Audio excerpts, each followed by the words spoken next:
Richa, you are muted. Good evening, everyone, and Good evening. welcome to this webinar of BusinessLine Knowledge Series.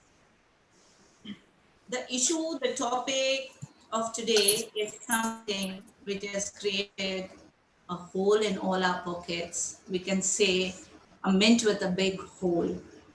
And especially in COVID times when there are job losses, salary cuts, and no public transport, you're paying a huge amount for your transportation. It's something which is worrying not only me, there are many like me here. And to discuss this topic today, we have a wonderful panel with us. I mean, when all known names need no introduction, Mr. M.K. Surana, who's right now sitting in a hot seat. He is CMD HPCL. Mr. Sanjeev Singh needs no introduction. In hot seat till end of last month. Who knows, soon another responsibility, another task ahead. We are not, having any guesses on that, but who knows. Uh, just moved out of Indian Oil Corporation and he's here. Ajay Arora needs no introduction. He's been tracking the sector for years with EY, partner and head of oil and gas. And of course, our number cruncher, Mr. Praveen, the man who does everything, petroleum planning and analysis said. So it's amazing to have all the panelists here who are there to demystify this. आखिर तेल का दाम ज़्यादा क्यों है? Why is the fuel price high? And how high is high? Before I go any forward, we thought, let's have a quick poll with our people also who have joined us in webinar to find out their view. What do they think? Do they think is the government fair in keeping the fuel price so high? Hit it out, people. We are waiting for your response before we go ahead with our own discussion. And your time starts now.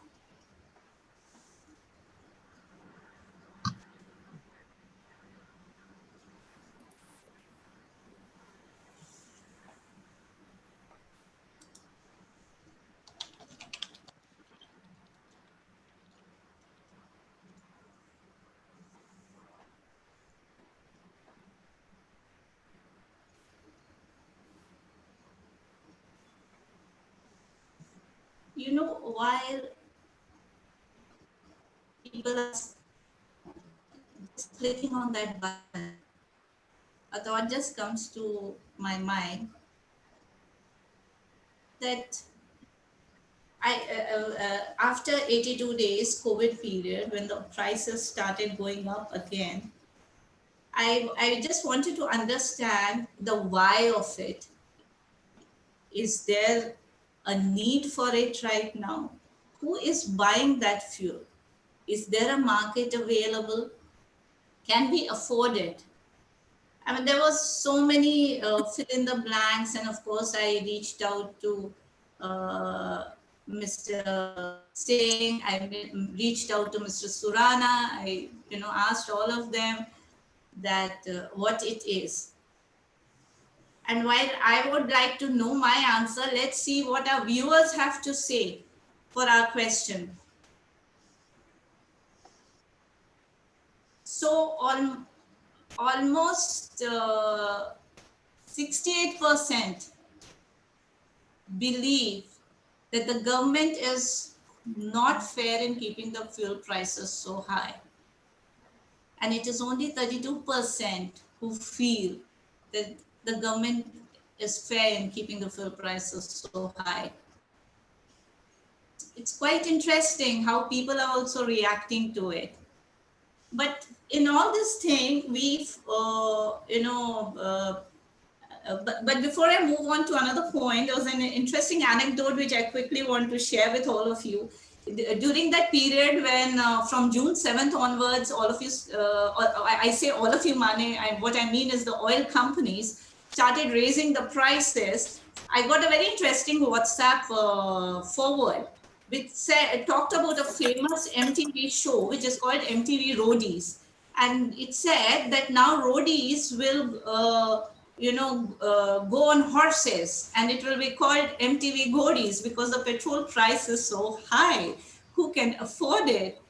So, but I remember Mr. Sanjeev Singh very diligently explaining to me the whole mechanism and the whole process, and it was like why it is high and what it is high. So I would like to come to the DG Mr. Praveen. You have been there, you collate the numbers and data from everyone, and then you tell us what is the consumption pattern, what is the crude basket, what is the demand side. But sir, what is the crude basket about? Should we worry about the American crude price? Does it impact us in any way? Hi, hello, madam, and everyone. I hope is able to hear me. Good evening to everyone, and to also those who have connected. I see about a big number of about 500 participants. No, there are lots of myths which I understand as kind of prevalent across various locations. That whenever the crude prices are going down, everyone says that the product prices or the RSP should also come down. No, that's not correct. That's not appropriate to say, because in India the product prices. Can you hear me? Yes, yes. Yeah. The product prices are basically related to the product international product prices. Say the diesel price in India would be related to diesel price in the Arab Gulf market. Similarly for petrol. And I'll just come to the brief history of this petroleum pricing. I think if I get 2 3 minutes, India has always been kind of importer of either crude or products. So when the refineries were not there in 60s, that was called import parity pricing, because even the products were being imported. Right now we export products. We export about $40 billion worth of petrol products. And now what happened, that time it was import parity price, and then later on there was an oil price review committee which said that this IPP is not correct because refineries were coming up in India. And but that continued for some time. In 1976, this review committee said that let's have something called retention concept. The refineries would be paid dependent on the cost of the inputs, the return of their capital employed, and then the then other costs which would be included, and then there'll be the RSPs of these products. Now this was called administered price mechanism, and here you have to see that even the price of the crude oil was monitored and it was regulated. The products were determined, both the prices of the crude and the products were determined by the government. Now, the all the companies, including the producers, the oil marketing companies, and the refineries, were compensated based on the cost plus concept. If that was the APM. Now there was a system of adjustment for all the companies, and that system of adjustment had something called oil pool account.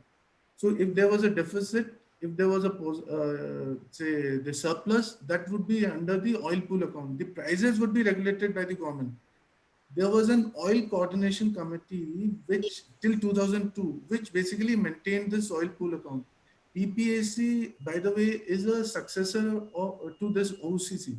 In my room, the boards actually initially shows the directors or DGs of the OCC.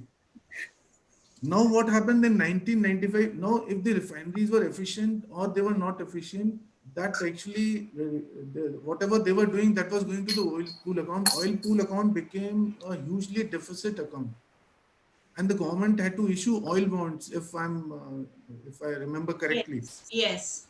That's right. then there was an R group. R group was a strategic planning group on the restructuring of the oil industry, In 1995, it recommended let's do away with the APM. And APM was dismantled on 1/4/2002. OCC was dismantled, and PPAC as a planning cell of, which is attached to the Ministry of Petroleum came up. And then it was decided that we'll have a free market mechanism for all the products. But what happened till from 2002 to 2006, government, because the prices of the crude went up, they went very high. So government still modulated. There were revisions, 22 revisions, dependent on the crude and the product prices in the international market. And but then there were still modulations of these prices. 2006 comes and Dr. Rangarajan recommends a trade parity price. So there was import parity price from 2002 to 2006. Then it became trade parity price. Still there was some modulation by the government. Now trade parity. Now I'll come to the terms. The import parity price is the price at which any importer in India would pay for the international product.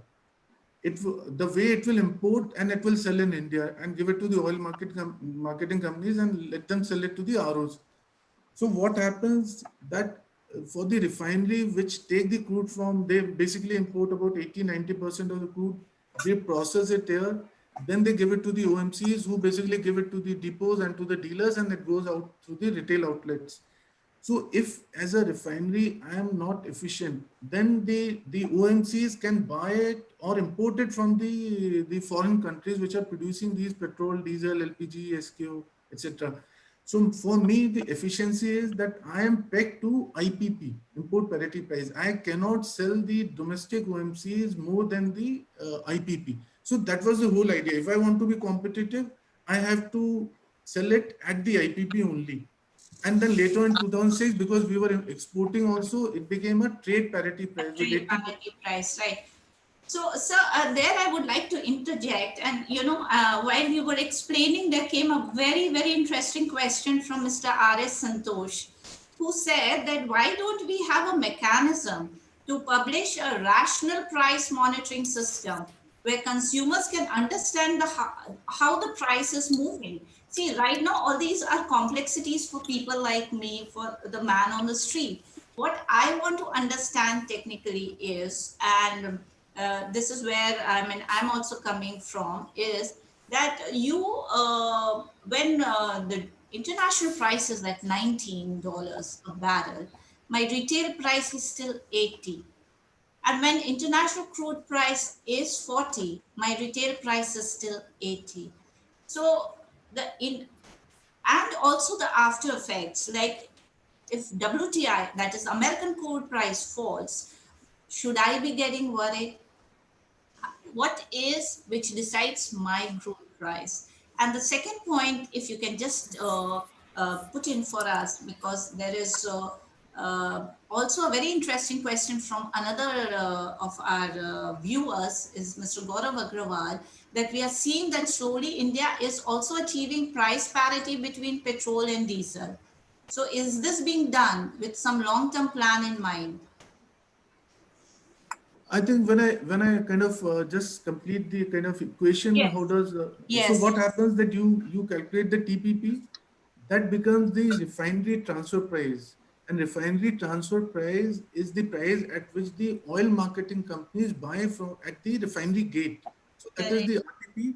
Then what do? You basically add inland freight, you add marketing costs, you add marketing margins, you so that becomes the depot price. Then you add the excise duty, then you add the dealer's commission, then you add the VAT on the excise duty and the dealer's commission. So there is a thought here that VAT is also on the excise duty. So if there Yes. is a hike of the excise duty, the VAT automatically increases even without changing the rate. So Right. there is Right. a delta there also. Uh, Then the RSP is determined. So the RSP basically is determined at this trade parity price for MS HSD.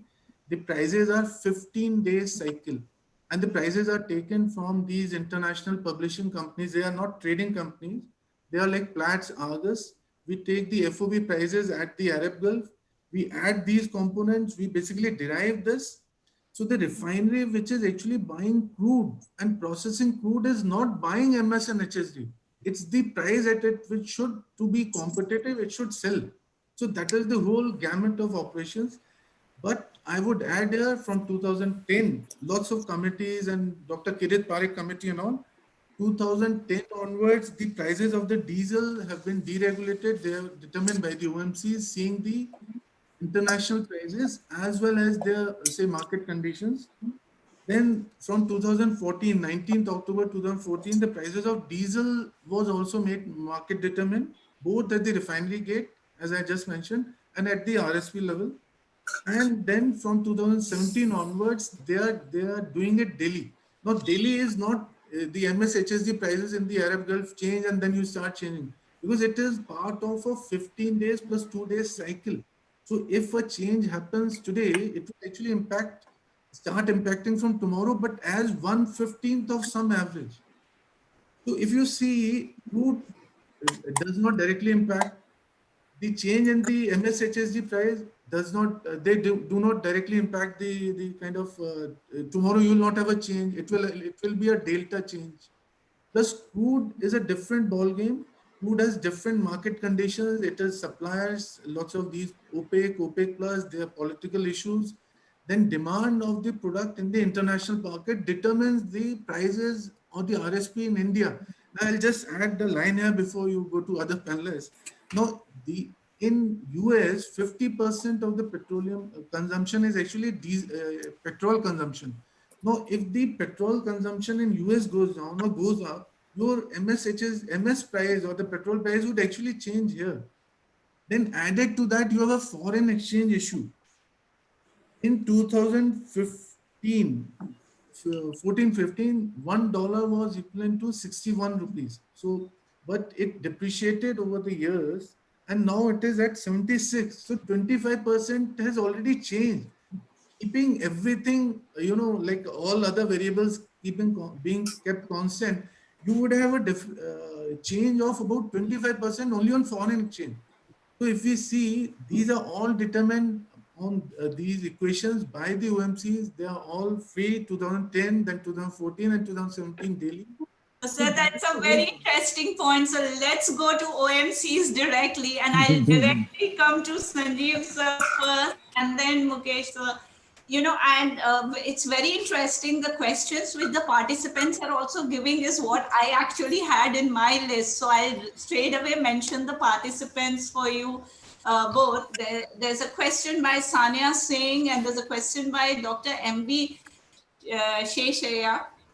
Pardon me if I go wrong in pronouncing the names, but Sanjeev, so first maybe you should, you were there, you were director refinery of one of the biggest, Indian Oil, then chairman of the biggest till June 30th, and I'm not letting you go from here alone.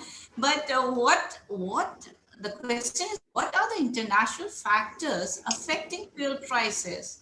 And why is the government hiking fuel prices when international crude prices are decreasing?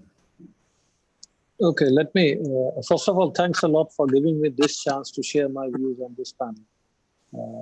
Now, let me very quickly come to the first question which you posed. I mean, whether the government is right in increasing the prices.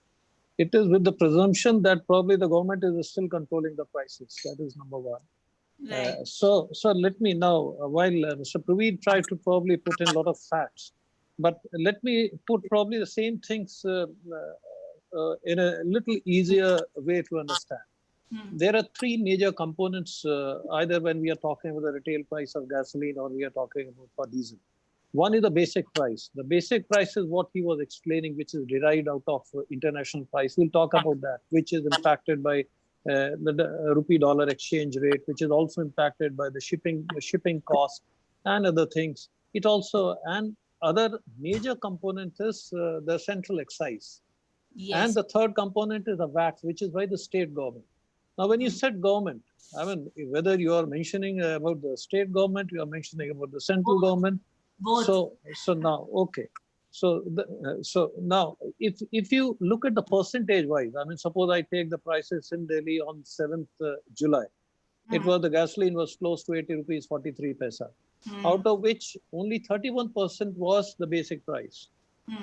41% was central excise. 23% was VAT, and 3 rupees, which is maybe around 2% or maybe around 3.5 to 4% was the dealer commission and other costs.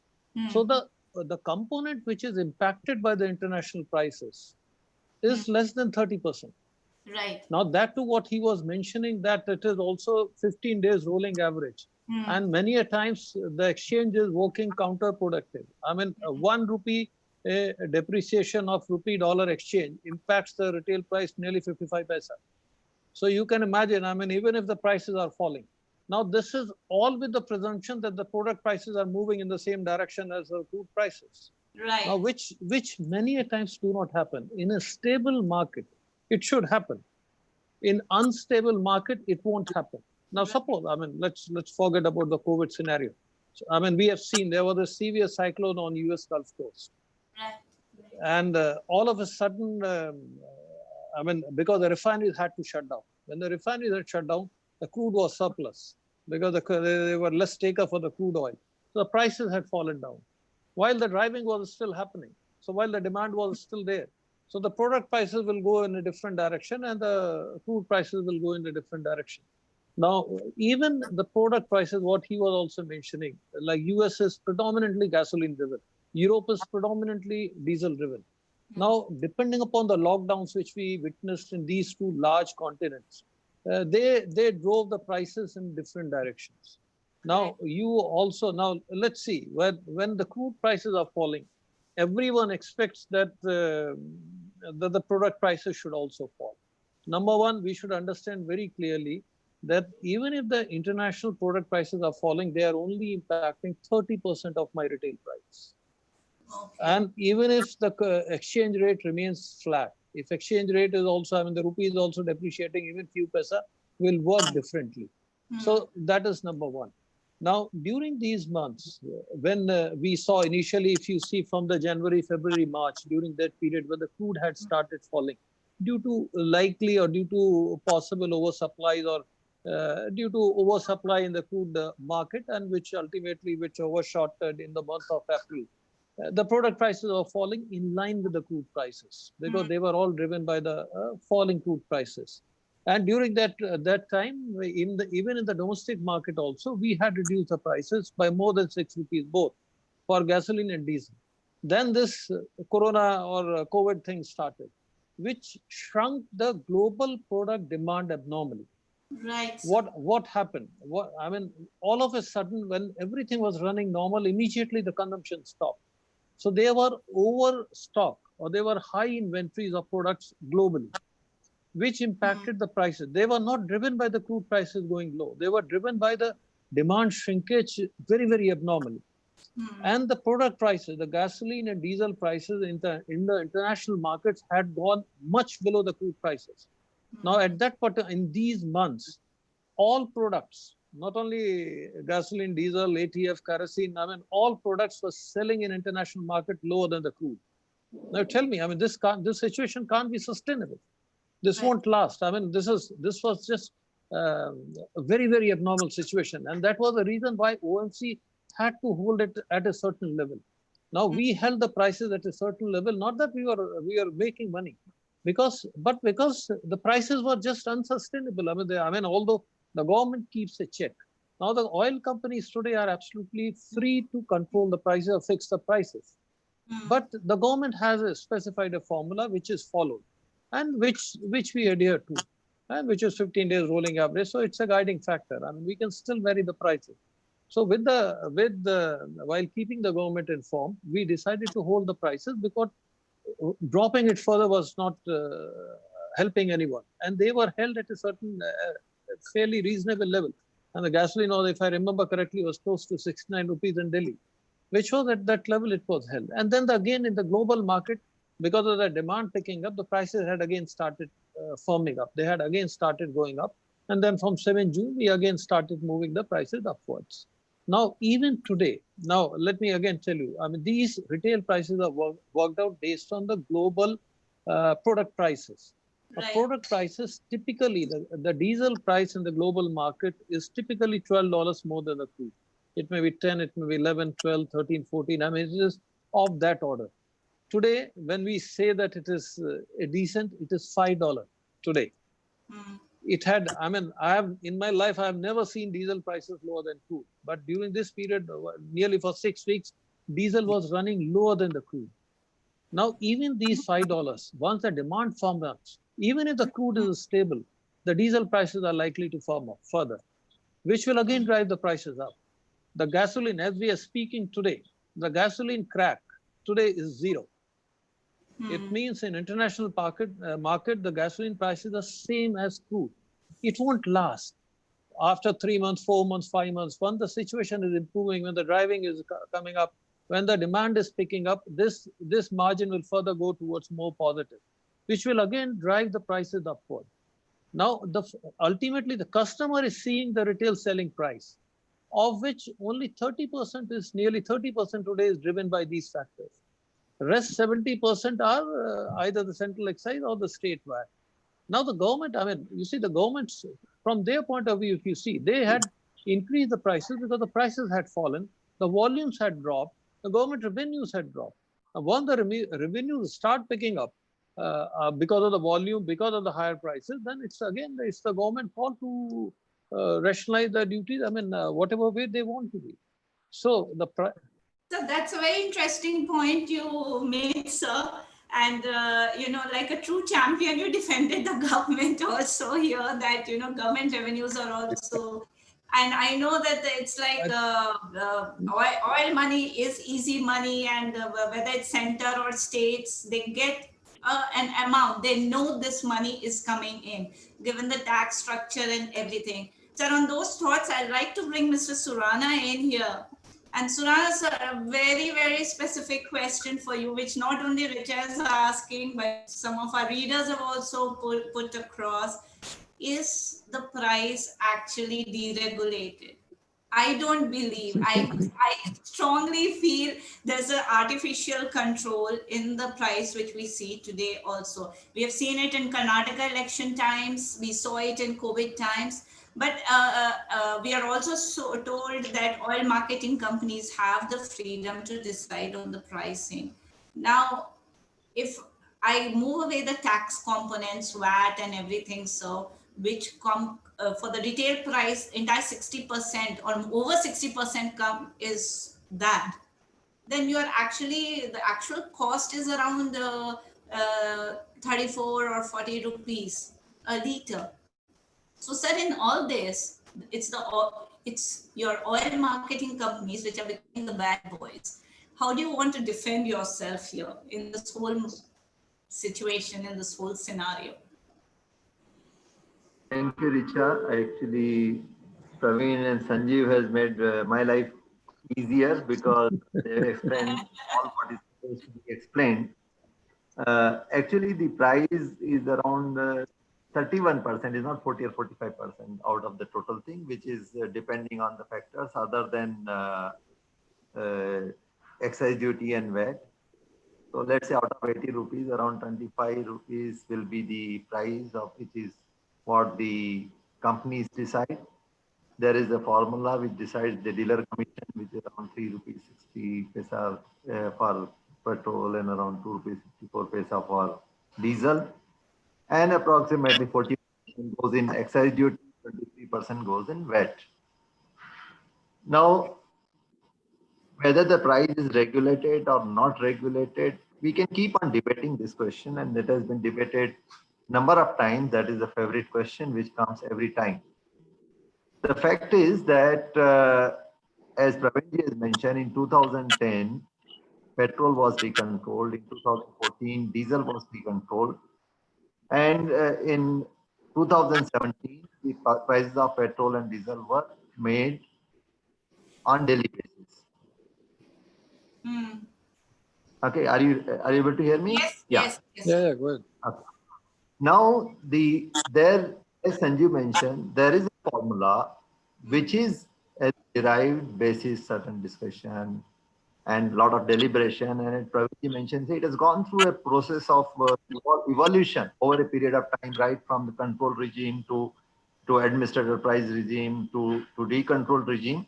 And in that, the oil companies operate to decide the prices. Mm. And to agree first thing that the oil is an international commodity and the factors which guide the domestic events are Mm. different and the factors which guide the international events are different. Mm. For example, there may be everything going as smoothly as possible within India, but there may be complete turmoil in the international market, in the Middle East, in the various major oil producing countries, and it may make the price vary substantially. Mm. The factors which govern the prices is not the crude only, it is the product price as has been mentioned. There are product cracks, which is the difference between product prices and the crude prices. There is exchange rate, there is a rolling of 15 days, and there is a local demand supply of the international local demand supply events which guide the product prices and the crude prices differently. In that scenario, answering both of your question, whether it's regulated or not regulated, and whether why it should not be put completely transparently, it should be done or not done. In fact, I had been here for 39 years, and Sanjeev would have spent almost the same time in the oil industry.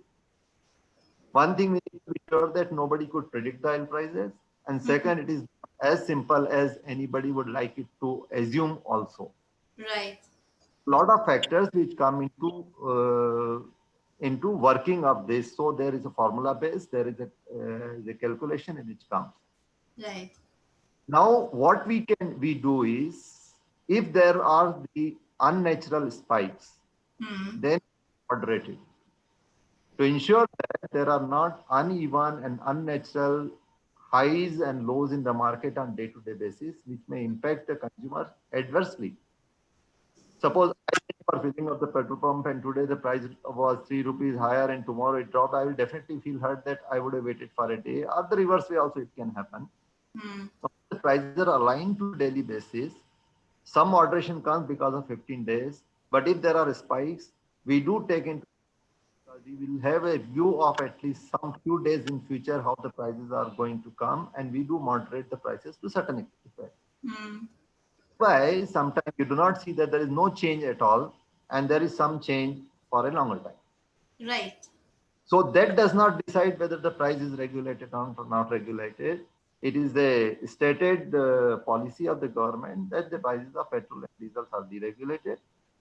And in that, but there is certain formula on which work. It is not that the companies can do whatever they want to. And one thing more I want to tell that irrespective of the prices go high or low, there may be events which may be making us hold the price or not increase the price or increase the price.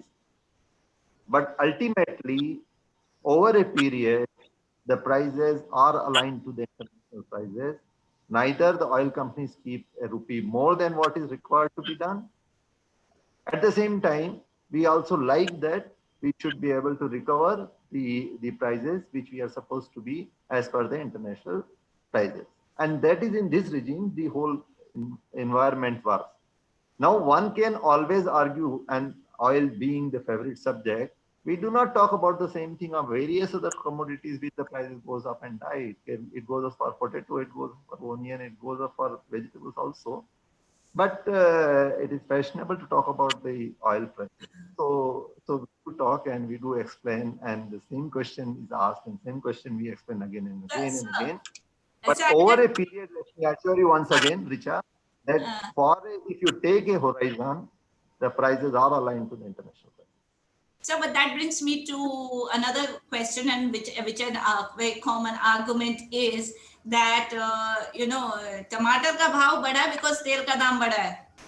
Because the transportation cost is involved. So your onion and tomato are higher because the transportation cost is higher. So from farm to the retail, the cost is higher. So you always become the perpetual bad boy or the dawn of the whole system.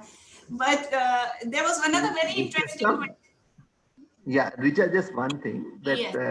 all said and done, the oil and the oil related income is a major source of income from the government, for the government. The Hmm. total contribution which the oil sector makes Hmm. to the exchequer is to the tune of 5.5 lakh crore a year.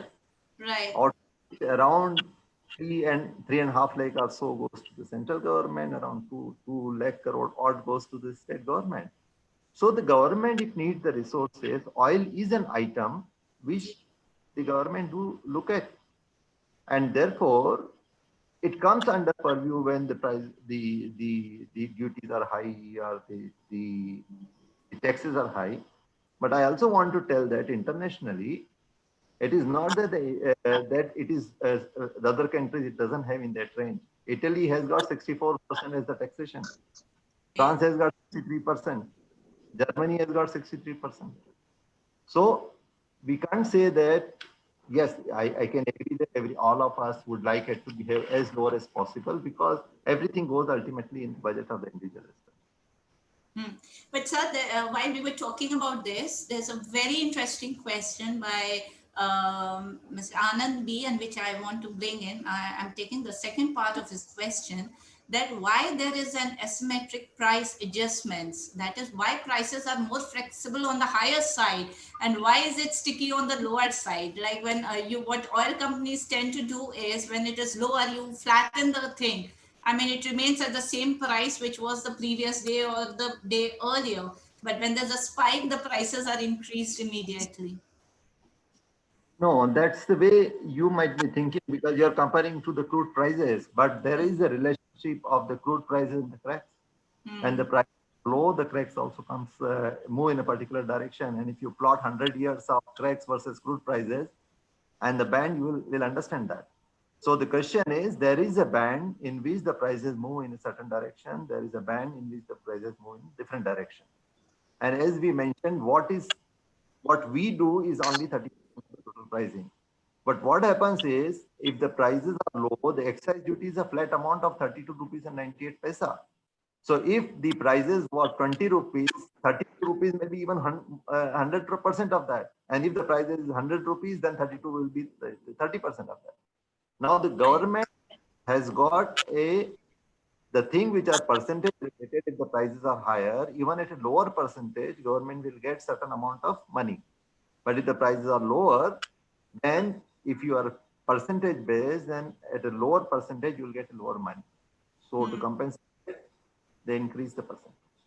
So on those thoughts, sir, I would like to bring in Ajay here. And Ajay, there's a very interesting point. Is Ajay, have we lost him? Is he still there? Ajay, No, there's a very I'm there, Richa. I can hear you. So there's a very interesting point. I mean, we all have been arguing that, it is linked to the product price, international price, market deregulated, though I'm still not convinced that it is deregulated. I feel that there is artificial control, and the market has yet not opened up, although on face of it has opened up. But one of our viewers also have a similar question, which I had for you, that should domestic prices at all be linked to international prices? Can we not have our own system in place? Yeah, so Richa, I think I've heard everyone out. I think I've been closely tracking this space from the dismantling of the APM in 2002. And, my personal experience, if I look back clearly, I think there's been some serious efforts for deregulation. I think we have seen partial deregulation. So I strongly believe that we have had multiple deregulation maps over the years. But I think what we need to realize is that whenever the crude has moved beyond a certain rate, so if you put certain guardrails, say $40 to $80 or $50 to $100, I think whenever crude has moved beyond that range, either on the lower side or the higher side, there has been a tweak to some extent. And the tweak has largely been to the duty structure. I think I agree with Mr. Surana and Mr. Singh that, clearly the 30% component, which is a component coming in terms of, the crude price, and then the GRMs on top of it, and the transportation price, and the, dealer commissions and the OMC margins, I think that's pretty much been steady over the years if you track it. I think the variable has been the duty component. To answer your question, I would assume that this sector would probably, in most of the jurisdictions around the world, except some like US and, to some extent Australia, would probably continue to have a flavor of partial deregulation. And I think what is important is, if I just, look forward and say what probably is the right way forward, I think clearly it's important to have a formula which is at least transparent. I think the ask from the industry, not just consumers like you and me, but also industrial consumers and some of the other consumers, I think the key is if we can have a formula which is reasonably well defined, and it appreciates the fact that, you know, if crude is between say $50 to $100, you can reasonably predict with a high level of confidence what will be the price either for a domestic consumer or a, you know, consumer on the road, or versus a consumer on the industrial side. But at the end of the day, if you can do that within a certain range with a transparent formula, which is reasonably in place actually, if you see, and then you can also decide that below that threshold of $50 or $40, there is a tweak in the formula where, you know, it's an opportunity for government to, you know, enhance the duty structure and you know, increase their revenue. And above $100, for example, there'll be a mechanism in place where you will soften the impact for the consumer on the road. So you will have a shock absorber kind of a mechanism over $100. And there are various ways of doing that. To answer your question, I think, you know, there's some jurisdictions do have, you know, like Vietnam has a petrol price stabilization fund, you know, Thailand has a state oil fund. So there are various mechanisms of doing that. But I think if we can put a mechanism in place which is reasonably transparent, I think that objective can be achieved.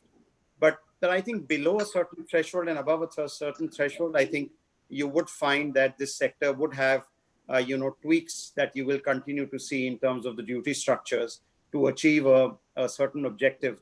And that is fine as well, because, you know, these tweaks will probably happen when you see disruption.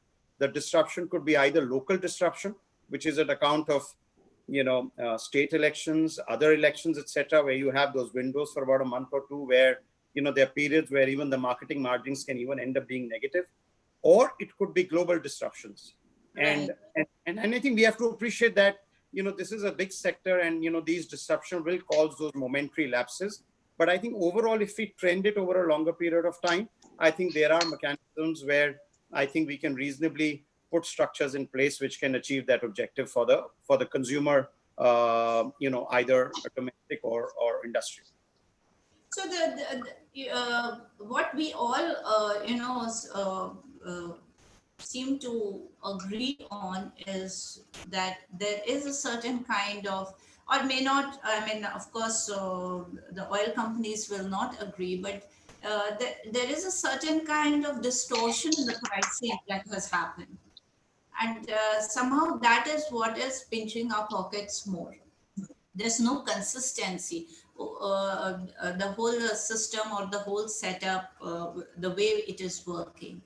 But do you think in the long run, is there a hope or a chance? I mean, we have been seeing policy changes over the year. There was a period when the government was deciding on the increase in petroleum price also. How much will it be raised? 2 rupees, 3 rupees, or whatever. Cabinet used to take decisions. Then we left it to the oil companies. And during that period, we saw the private players completely going away. Market was not open. And the public sector companies also went through their own strain. So somehow there is a sense, there's a feeling that the government maintains the market is deregulated, and the oil marketing companies are deciding on the pricing, but the fact could be something very different. So this easy money which the state and the center gets, if you can just sum it up in a line for me, will it be easy for them to let go of it if at all the tax correction on revenue model changes? Yeah, so I think a kind of a follow on to that could be, you know, we've all talked about GST, you know, can petroleum products be brought under GST? And probably the biggest challenge there is the state revenue structure. I think the contribution this sector made, which Mr. Surana referred to, I think whether it's to the central kitty or to the state kitty, I think the numbers are just humongous. So obviously, I think to just completely normalize that would probably be a challenge. But you know what, I would just like to place additional thought on the table, largely for the group as well, where, you know, I think we also need to be mindful that, currently the OMC subset in the country is largely a national oil company subset, but probably over the next couple of years, we're hearing about, BP, Reliance Retail joint venture. We are potentially talking about a BPCL privatization.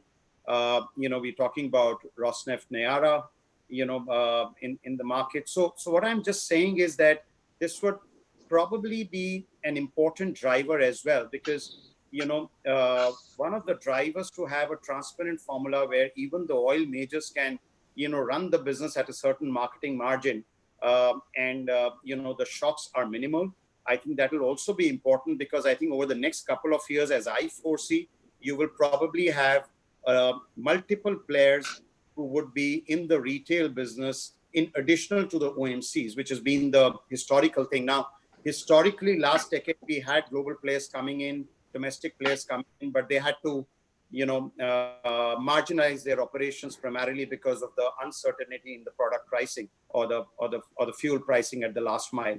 But I think at this point of time, I think it's also important to keep that in mind, that some of these other factors would also be influenced by the roadmap that we have or the formula we put in place for the pricing of petroleum products at the last mile. So Ajay, before I move on back to Surana and others, there's a very interesting question which has just come in from one of our viewers, and this is from Mr. Saurabh Bhatt. And he's saying can we hope for a fully deregulated market post BPCL privatization? Oh, so I just talked about that. See, sorry, Surana ji, sir. Surana sir, would you like to come in there? I just wanted to tell the people the history of oil in this country. There were ESO, there were Burma Shell, there were IOC, there were multinational in the country. Right. In the regulated environment also, and operate. In fact, we ourselves were ESO, BPCL were Burma Shell, IOC was IOCL, and all three have operated. Purely multinational private companies and the government sector have operated in downstream sector in a perfect collaboration, in a perfect competition over a period of time in different type of regimes. Even the band which Mr.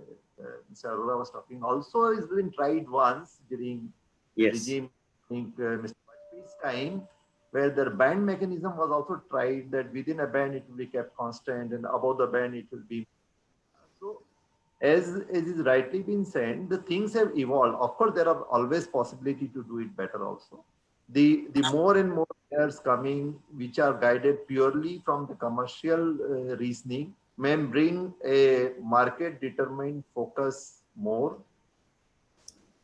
And but that will also have its own issue. What we are talking about is impinges the people or not impinges the people.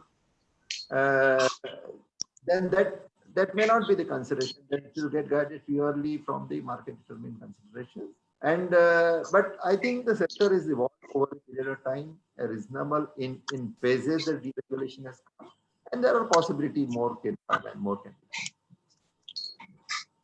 So Sanjeev sir, I want your views on this. I'm very amused with and intrigued by this question. It's like just what we wanted to understand. What do you think?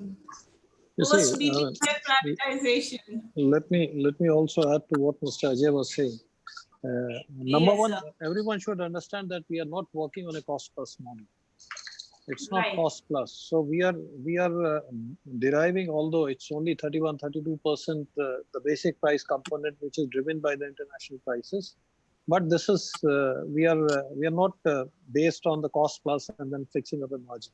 While marketing margin can always be factored into the formula, but the refinery margin, which is the larger chunk, the major cost goes in the refining, which is absolutely open to the international market. Now, international market for the products is driven, number one, by the crude prices, number two, the demand and supply, number three, the trades and international inventories.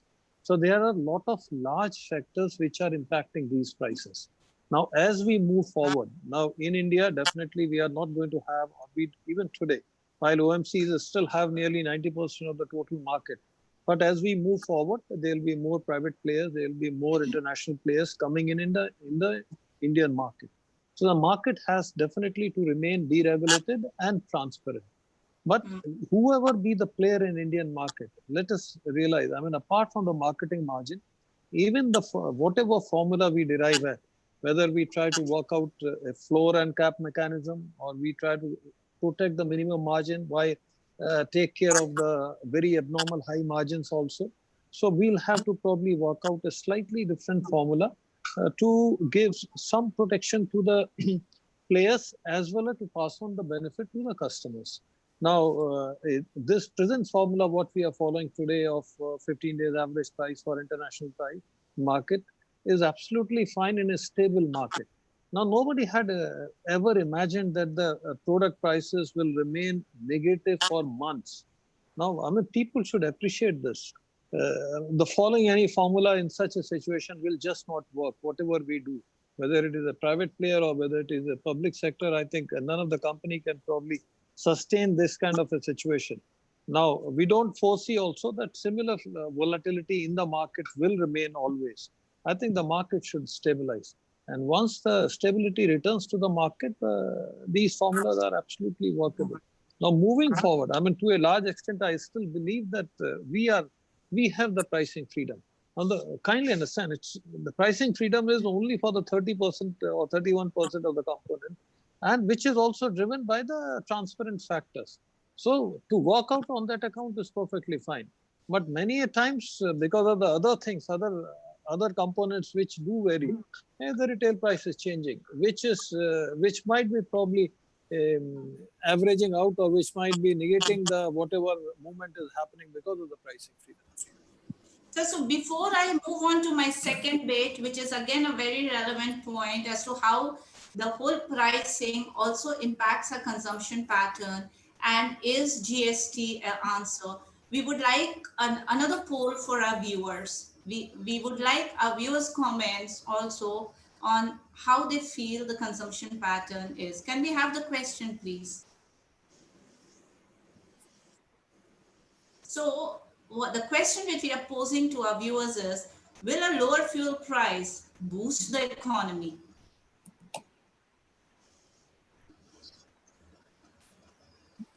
But what do you mean by the lower price?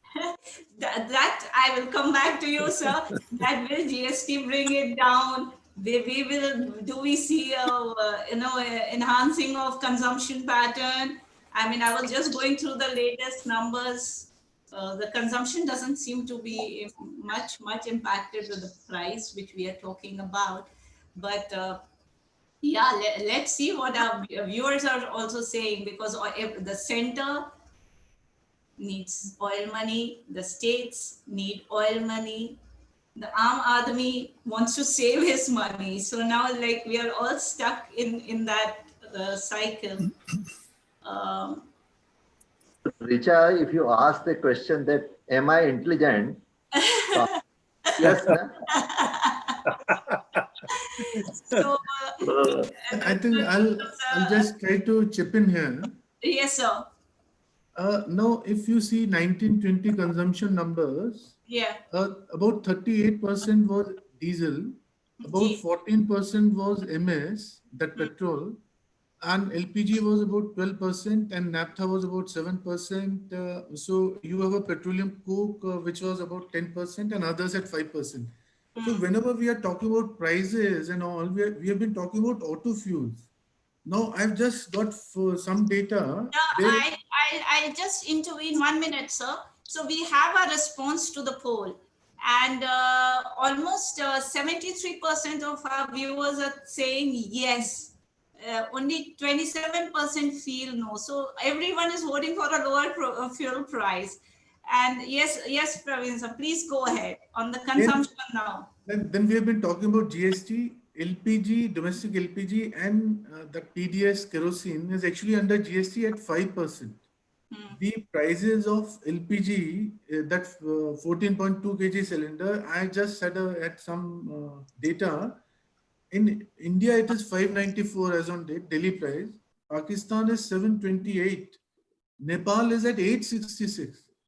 Then if we see the kerosene prices over say, I just took it from October 2019, it was 34 in October, about 35 in January, 36 in March, 25 in April, 13 or 14 in May, and now these are Mumbai prices because we don't have Delhi. Delhi is kerosene free. Then as on July 1/7, it is 24.7. So we have to have a data for other products also. Now, I'll just add one thing here that internationally, if we see for some, if we leave a few countries, they all get at some the same international Brent marker and say they're on WTI and all that. So if you see $45 is the product price. If we take today's data, so it is Oman Indian basket is about 43.44, Brent is 42.63, and WTI is at about 40. Dubai is 43.66. Now this is in dollar per barrel. So we have to divide by 159. We get the base price of international base price of these products. These are the markers. So we get about 28, 29 cents. Now this is 29, and if we just add freight, which would be about 0.02 or something, we see that the prices of MS and HSD in France, as Mr. Surana Sahab was saying, that is in dollars is 1.06 in Delhi, France is 1.36, Germany is 1.30, Italy is 1.49, and these are developed countries I'm talking about. Spain is 1.18. So every country, if we have the IPP, because everyone is getting, all these are importing countries, they are getting at 30 cents. And the prices are 1.31, 1.49, 1.36. India is 1.06. So I thought I'll just bring it. Yes, of course, and that's of course answers some of the questions which our viewers were also asking. But now I come to you, Surana sir, straight. GST, will it coming at the GST bring down the prices? So just one thing I just wanted to add to your question, which you asked, that people say that the lower fuel prices will boost the economy. Uh, while it may be a commonsensical understanding, but we also need to be sure that what component of the total fuels comes under the industrial activity. A lot of component of that goes for personal consumption, so that we should be conscious about when we understand that question and when then we answer that question. Right. But back to whether the petroleum products should be brought under GST first, and then whether it will what impact it will have. The answer, I think, the oil industry has been of the opinion that the petroleum products should be brought under GST, and I don't think there is much of a difference of opinion as far as the requirement of bringing it under GST is concerned, because that will definitely be helpful. Now, there are two components of it. That one is the price of the product per se, and second is the impact of that price on the other thing. Now, bringing the petroleum products under GST will provide the opportunity of getting the input credits. And if you are connecting the prices of petroleum products to the industrial growth, then definitely that will help in reducing the cost of manufacturing or the cost of production. So to that extent, the impact of that prices may be lower. Similarly, if you are getting the inward credit on the capital consumption, then the projects which you put up in the oil sector, if you can, the product come under GST, you will get the inward credit on that. And therefore, it will also make the projects more viable, and it will also boost the economy to that extent, because more money will come in setting up new projects. Now, whether GST per se will bring the prices itself, that depends on what is the level at which you put the GST rate. I already mentioned the figures to you, the amount of the contribution the oil sector does to the exchequer, to the central exchequer, to the state governments. And therefore, I think one of the reasons why it couldn't come is because of that there is a quite a substantial source of resources for both the central and state government to arrive at a right rate of GST would be an important and challenging task to conclude.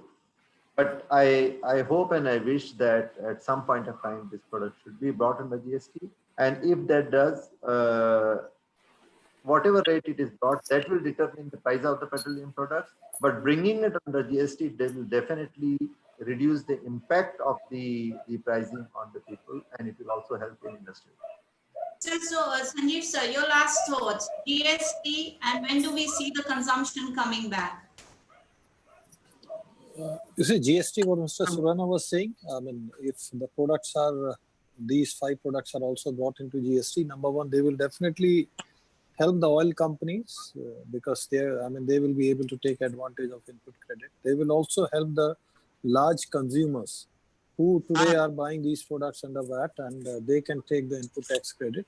And whether it is how much it will benefit the individual customers or the retail customer will depend upon what rates the government puts these products when they come in GST. So definitely, I think in a nutshell, we all are seeing advantage, but the government will take a call in this regard. Now, coming to the demand coming back, probably Mr. Surana would have the latest number, but I'm also keeping a tab. We saw very good recovery of petrol and diesel coming up. Now, while they are good indicators of other sectors opening up, other sectors coming back to activity, a lot of demand picking up was happening from not from the metros, not from the very large cities or national highways. They are largely coming from the smaller cities and rural areas. Now, these months, particularly the month of June, is a very good demand month from the agriculture sector, and which happened. We saw the diesel demand coming up back to nearly 88% of previous year. I mean, if I compare with June 19, the diesel demand had come back to 88%, while the petrol had picked up nearly 85%. Petrol is still picking up as we are talking today. It's close to 85 to 88%, while the diesel has gone down. Now, diesel going down can also happen because of the monsoon coming in, or because of interstate travel not yet opened up. So diesel is, I would say, is stable in a range of say 80 to 85%. Further recovery in the next 15% will take some time, which will not only be driven by the transport. I mean, it will be driven by other industrial sectors which drive the transport sector. So I think let's hope how the demand recovery does happen. The refineries, on an average, are today operating between 90 to 95%, which is a fairly decent level of our operation. Now, let's see how the rest of the demand picks up. Ajay, your last thoughts on GST, yes or no? No, I think I agree with both Mr. Surana and Mr. Singh. I think GST is important for the industry. We would all like to see it coming for the petroleum sector. And I think a very important point that was made earlier was the fact that, ultimately, when GST comes in and you get the benefit of the input tax credit, I think ultimately that's going to benefit the consumer only. So I think that's the key really there. That's, I think, is one of the biggest benefits. And secondly, I think, you would probably have one lever. And I feel that just the volatility in terms of pricing, you'd probably reduce the beta of that as well. So overall, I think it would be beneficial for the sector if GST comes in. It could be a roadmap again, where we were talking about gas and ATF, some of the other things. So it could probably be a soft landing for GST. But overall, I think important and imperative for the sector. So that's very interesting that the industry wants GST. The demand, we are yet not too sure how much pickup will happen. Mr. Surana and Mr. Singh very clearly explained to us that we also have to keep in mind the industrial side.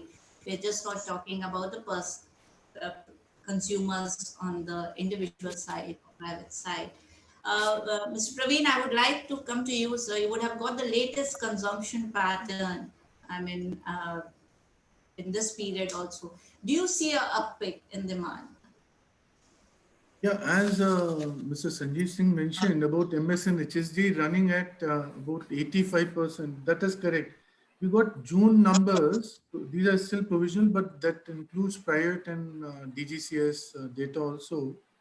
So if we see LPG is about 16% high, Q1 to Q, the previous, no, this is June 20 versus June 19. And this LPG is about 16% high. Naphtha has gone up by 18%. June 20 vis-a-vis June 19. And as Mr. Sanjeev Singh was saying, MS is about 14%, 13.6% and minus. And HSG is at about minus 15.4%. But bitumen is 27% higher. And the petroleum coke. So if you see, depending on the demand, the refineries have changed the arrays of the products. And the consumptions have also changed because of the construction activity picking up. You have 27% June 20, which is 27% growth vis-a-vis June 19. And in case of naphtha, which actually leads to petrochemicals, you have a positive figure of naphtha is 18% higher. So LPG, the LPG, as you know, that the free cylinder scheme of the Honorable Prime Minister, so it is about 16% higher. It was actually much higher last month also. So numbers are changing. Overall, we have achieved about 8%. We are at minus 8%. So, I mean, we see some positive trend happening. The other signals that the things are the opening up on lockdown and 2.2 now. So a minus 8% we have already reached, and but then naphtha is higher, bitumen is higher, so you can even feel the sectors which are actually opening up. So And then we have already. so that's something positive to talk Yeah, about the definitely. sector.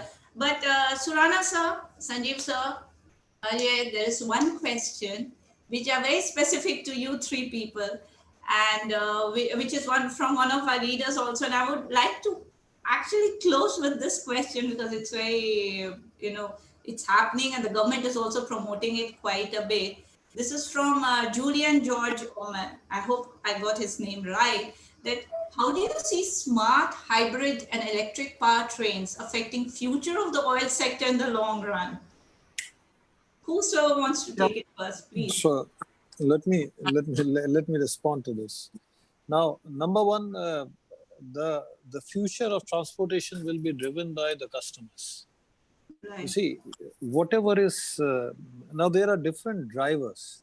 While now the driver means environment might be one driver, fuel economy may be the another one, the total cost of ownership for the customer may be another driver. So now whatever is the best solution for the customer, probably that is going to space. Now we have done, I mean, looking into considering the impact of EVs or hybrids, we have done a lot of analysis, and there is because India is growing. I mean, let's not compare the growth in India or the situation of the market in India with any other OECD country, any other Western country. We are different. We are a growing market. The aspiration is changing. Urbanization is increasing. So there is sort of growth in the transport sector which is going to happen. Now there is enough space, even if the hybrids are coming. Now, hybrids provide a wonderful solution. Now, even if hybrids are coming, I think there is enough space for the conventional IC engines also to grow. Now, whether we are not saying that the present engines will continue or the present fuels will continue, they will also will become more efficient. Fuels will further improve. So we are seeing tremendous growth in the conventional IC engines, as well as a lot of growth happening in the either hybrids or EVs also. So we are positive for both. That's my opinion.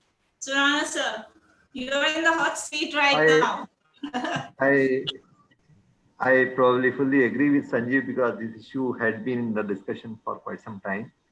Rather, the lower oil prices have pushed a little bit the, the alternative fuels behind. Let me put it this way, because the economics is started favoring again oil.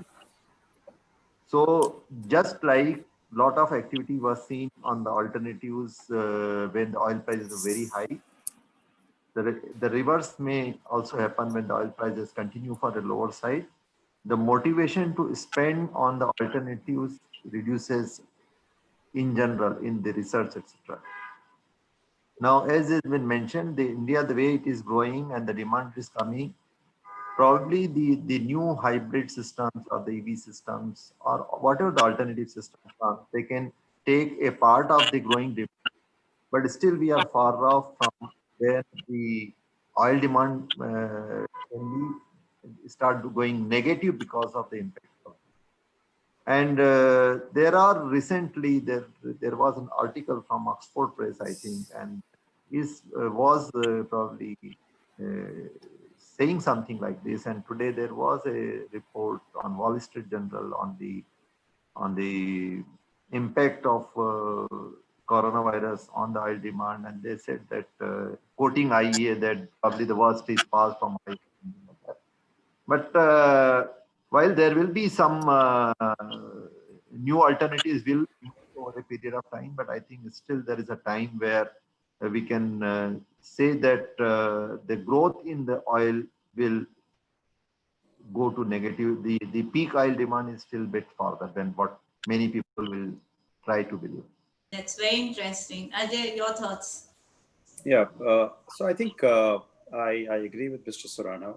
If you look at India today, it's probably one of the very few downstream economies where you continue to see and project over the next decade and the decade after that, the petroleum product having a growth rate, which is going to be a sustainable growth rate as compared to some of the Western economies where it's either flattened out or expected to shrink. So I think we don't clearly foresee the hybrid or the electric vehicle impacting growth to an extent where it will become negative. I think what's important is to also note that there will be 2 or 3 key drivers when you will see the shift starting to happen. I think one would be affordability, and the second would be infrastructure. I think given just the complexity of the Indian, as a country, just a spread overall, I think some of these challenges compared to Western economies would be higher in India. And because, on the ground, these challenges will be there. And most importantly, we've all been reading about how, the current outlook on crude, if you look at the future curve, forward curve, you're just talking about range bound between 45, 50.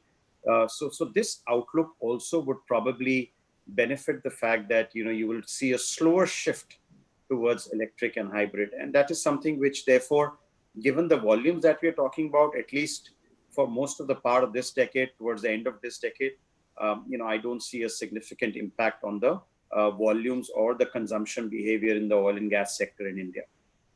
So, Zoom gives us very little time. I wish I had more time with all of you, and I would have gone on and on, and the conversation would have continued. But I am going with 3 takeaways. All of you can correct me. Oil is here to stay. It's not yet history. GST is good, but one has to see how it works out. And the third, we'll have to live with this kind of pricing mechanism till the politicians decide. Please let us go. So thank you all. Thank you all so much for being part of our debate. And I hope we have more such discussions. Each one of you gave me, who has been tracking the sector, also so much perspective and thoughts that I'll come back to you people individually for my other stories now. So thank you once again. Thank you. Thank you very much. Thank you. Thank you. And Thank good day, you. everyone. Thank you. Thank you.